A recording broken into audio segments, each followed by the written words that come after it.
ഉള്ളതേ ചൊല്ലാറുള്ളൂ കുറത്തി പുള്ളു പറവതില്ല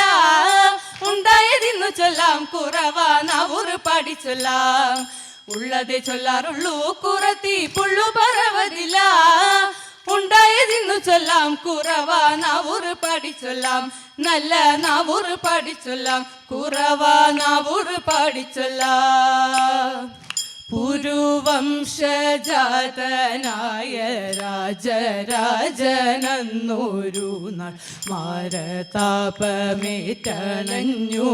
കാനനത്തിലായരോമലം ശകുന്തളൈക്കന്തികത്തായെത്തിയിടുമ്പോൾ ചാരു സുന്ദരിയിൽ ഹന്ത മോഹമുണർന്നേ ശാന്തനായ ദുഷ്യന്തനെ കാന്തനായി വരിച്ചിത സന്തതിയായി ഭരതനും വന്നു പിറന്നു